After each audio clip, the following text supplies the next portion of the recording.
Oh, Aiden O Shea, Mayo footballer. How did you get involved in football from the beginning? Probably through my family, through mum and dad, both being from Kerry, dad being managed Gaelic football. So I suppose I have two other brothers as well from out the back, and it's probably a natural progression to get involved in sport firstly, and obviously first love being Gaelic football. And where do you live? From Brayfield, born in Moran, County Westmeath, moved to Mayo when I was about 3 or 4 years of age. And what's your club now? Brayfield GA. Brayfield GA. And how well are they doing at the moment? Not bad. We're kind of up one season, down another season at the moment. Talented group of players at the minute. Just haven't got over the line, but I'm hopeful over the next couple of years that we can get the first round championship for the club. You have some brothers playing. How many of you play? Two, Connor's younger and Seamus older. So Seamus 27 and Connor is 21. So we're good spread between the three of us, and it's nice obviously playing with them. Yeah. And you're all with Brayfield? All with Brayfield, yeah, tonight, yeah. Are you all with Mayo? Yeah, at the moment, yeah, still. And do you all regularly get games, yeah?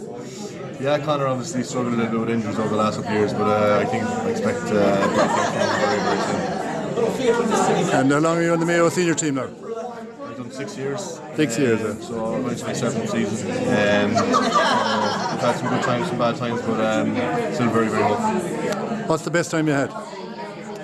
Partly beating the Dubs in the All-Ireland semi-final in 2012. It was a great feeling.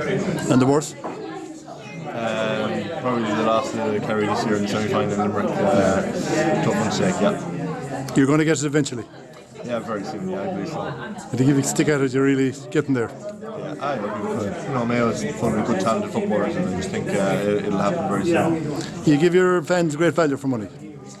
Well, our fans give us great value for money too. We've Mayo supporters are very, very passionate, and they travel. I've been around the world over the last couple of weeks, and you meet Mayo people every part of the world. So it's great that we've been able to give them some highs over the last couple of years.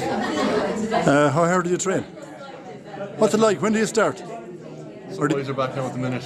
When do you ever stop? When do you stop is the question. Yeah. No, look, it's an everyday occurrence now, I suppose, if you're going to be a county footballer. So, you're in the gym or you're running or you're in the team environment, but it's tough going on. Do you ever figure out how many hours a week you would train in over the year? Really, but the day of training, I suppose, if you're training at 8 o'clock, you're probably in there 6:30, you probably don't get home till 10:15, and then if you're in the gym, it's only taking an hour. If you're running, it's only taking maybe 40 minutes. So if you add it all up, it's a fair amount of hours.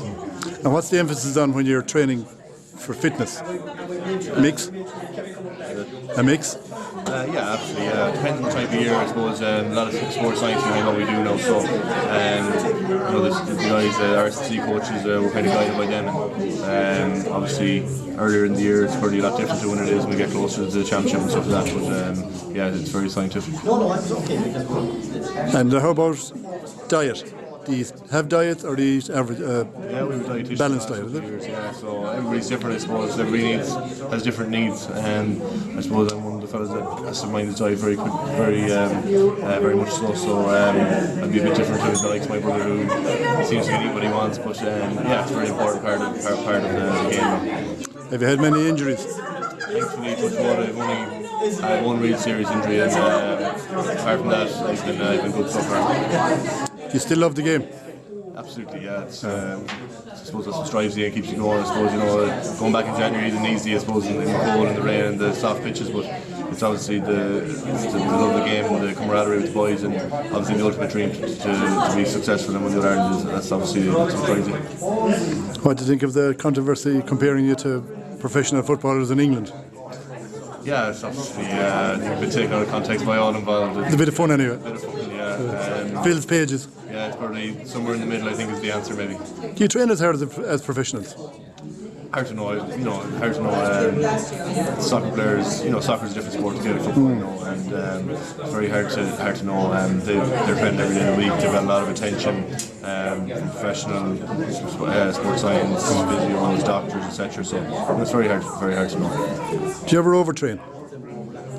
People overtrain. Yeah, of course they do. Yeah, potentially. Maybe I did. Maybe played a lot of sport when I was 17, 18, 19. Maybe it wasn't the right thing to do, but probably resulted in one the only injury I've had. So yeah, people do overtrain, and it's very hard to say no when you're young fella. All you want to do is play, because that's all you've ever done.